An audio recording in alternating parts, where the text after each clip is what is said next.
Vamos olhar agora para alguns efeitos sobre o setor externo da economia, dos ajustes macroeconômicos no âmbito do modelo ADD, que agora se expande, né, enquanto modelo ADD-XX. O que vai ser a curva XX?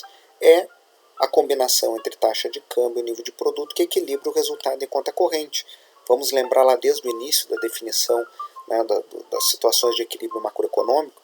O resultado em conta corrente depende das condições do mundo que são dadas e a nossa política econômica não altera, né, por isso que são inclusive omitidas do modelo, mas também depende da taxa de câmbio real e depende da renda da economia descontada os impostos. Então, a política fiscal e a política monetária, na medida em que altera a taxa de câmbio nominal por meio da paridade de juros, podem afetar os resultados do setor externo da economia. Ela tem uma inclinação positiva, porque tudo mais constante, elevações da taxa de câmbio nominal elevam a taxa de câmbio real e alteram o resultado em termos de exportações líquidas. Se a taxa de câmbio, se o nível de renda real vai subindo, para eu manter constante, vamos imaginar o equilíbrio aqui, a conta corrente constante. Se eu quiser que ela se mantenha em equilíbrio num nível constante qualquer, eu vou precisar, para um nível de renda maior, eu vou ter mais importações. Eu vou precisar mudar o preço, né, entre o produto doméstico e estrangeiro via elevação da taxa de câmbio nominal e com preços dados elevação da taxa de câmbio real, para reduzir a rentabilidade das exportações e tornar as importações mais baratas. Então eu compenso o efeito quantidade por um efeito preço, né, e isso vai fazer com que a conta corrente fique constante em cada ponto. Então lembrando, o equilíbrio aqui significa a conta corrente constante num nível qualquer.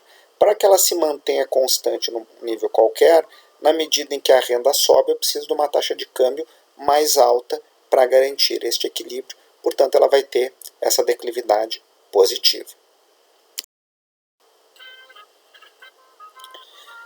Se nós colocarmos as três relações em conjunto, o equilíbrio no lado real, o equilíbrio no lado monetário e financeiro, no lado monetário e cambial e financeiro, portanto, e no setor externo, em conta corrente, nós vamos observar que somente uma combinação entre nível de produto e nível de taxa de câmbio garantem um equilíbrio de curto prazo na economia. Se eu fizer uma política monetária expansionista que me leve para o ponto 2, eu vou seguir em equilíbrio interno, ainda que além do pleno emprego. Nós sabemos já que isso não é possível de se manter no longo prazo, mas já no curto prazo isso vai gerar uma situação de desequilíbrio externo em conta corrente.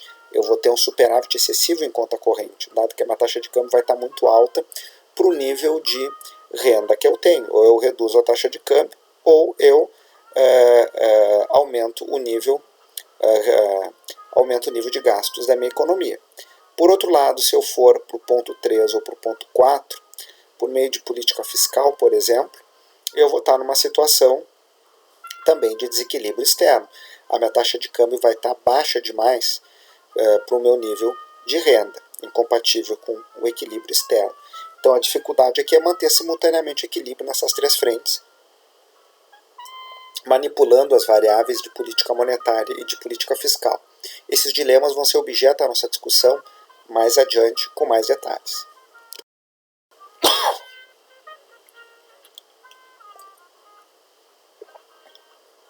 Outra dimensão do setor externo da economia, que é um fato estilizado, muito reconhecido pelos pesquisadores na área de economia internacional, é que mudanças na taxa de câmbio real não geram ajustes automáticos na conta corrente. Pelo contrário, num primeiro momento, elas até podem piorar o resultado em conta corrente quando esse resultado é medido em termos do meu produto doméstico.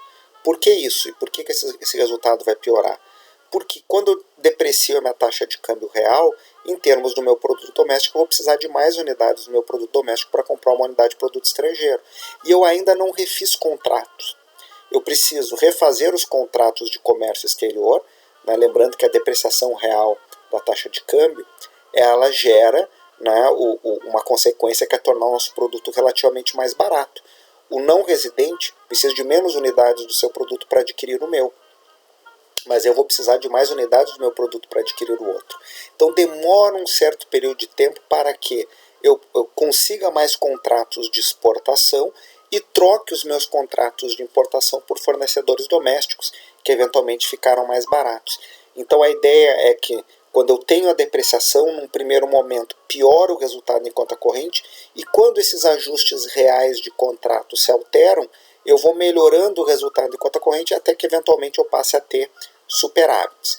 Portanto, o efeito curva J não é uma teoria propriamente dita, mas é um fato estilizado, é uma evidência empírica que mostra que há efeitos defasados no tempo de melhoria nos resultados das contas externas quando eu estou medindo as contas externas em termos do meu próprio produto.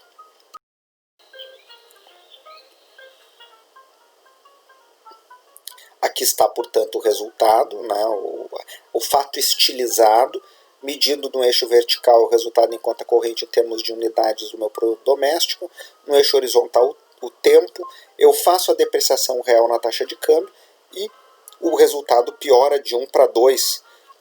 Eu pioro o resultado em conta corrente medido em termos de uma unidade de produto. Entre 2 e 3, eu vou mudando os meus contratos e a partir de 3 eu começo a ter aquilo que eu esperava, né? Que é a melhoria nos resultados das contas externas em função da minha moeda, do meu produto ficar relativamente mais barato frente ao produto estrangeiro, é o resultado que se espera da depreciação real. Então isso aqui nos lembra que os ajustes não são automáticos, aqueles ajustes que nós imaginávamos automáticos ali no nosso modelo.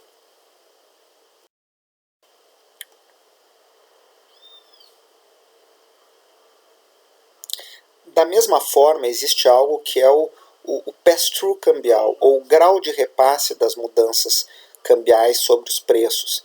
Toda a discussão das transações no modelo ADD ou DDA, se vocês desejarem, pressupõe que as mudanças na taxa de câmbio nominal causam, no curto prazo, mudanças proporcionais nas taxas de câmbio reais.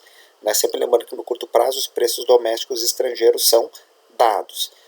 Por outro lado, existe um grau de repasse. O que é esse repasse? É o percentual, dos preços de importação, o quanto eles se elevam quando a moeda doméstica se deprecia, por exemplo, em 1%. O modelo assume que esse repasse é integral. Então, o repasse das mudanças de preço, de taxa de câmbio sobre os preços dos bens importados é automático.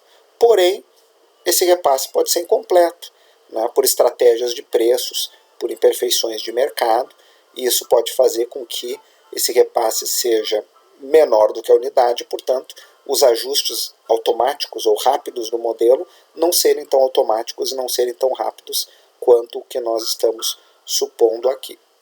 Notem que até o presente momento, o que nós trabalhamos em termos do modelo AADDXX pressupõe o quê? Ajustes de preços na taxa de câmbio, portanto, um modelo em que o regime de câmbio é flutuante. O que nós temos que nos debruçar agora é sobre o caso oposto. Qual é o caso oposto? Quando há um regime de câmbio fixo. Como é que será que funciona a política fiscal e a política monetária quando o câmbio é fixo? Para entender isso, nós vamos ter que olhar um pouquinho no âmbito dos marcos analíticos do modelo, como é que funcionaria esse mundo do regime de câmbio fixo, para que possamos compreender melhor os efeitos da política fiscal e da política monetária. É o que nós vamos fazer na sequência.